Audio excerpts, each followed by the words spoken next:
Hi, I'm Russ Powell, Marketing Manager at Atos. My session at the summit is called Breadsticks versus Pasta, which is somewhat of a tortured metaphor, but it's essentially around how to create, develop, manage, and then keep running multi-channel campaigns. The idea of breadsticks versus pasta is the fact that do you want your multi-channel campaign to use channels that are rigid and uniform, like breadsticks are, or do you want your multi-channel campaigns to use channels that are flexible, malleable, and can be interwoven like pasta is?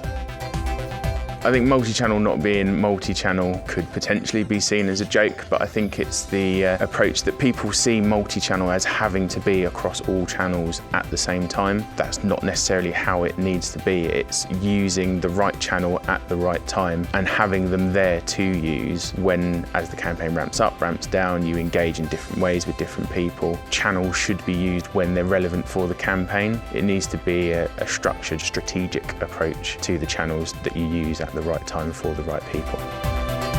So a section of my talk is titled Lather, Rinse, Repeat, and it's essentially how to keep campaigns going once they're running. The idea of it is how you take what's worked well, do more of that, look at what hasn't worked well, do something different, and it's how you lather the campaign, rinse off what hasn't worked, and then repeat what has worked.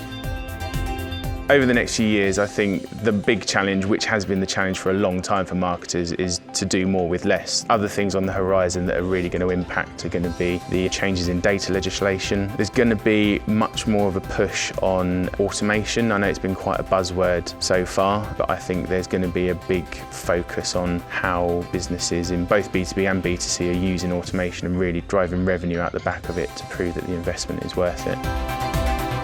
I'm really looking forward to speaking at the B2B Summit. It'll be the first time I've ever done one in a marketing type way, although I do have some previous with public speaking, I do stand-up comedy. It will be good to test out what I've learned from comedy in the marketing side of things. So the last gig I did before the B2B Summit was actually comparing the final of the Reading Comedy Festival New Act competition. I'm not afraid to have a chinwag with the front row and those kind of things, and actually ended up making good friends with the Mayor of Reading at that gig, and he's promised me that I can be the next Mayor of Reading, so I may come to the B2B Summit wearing the chains and with the hat on.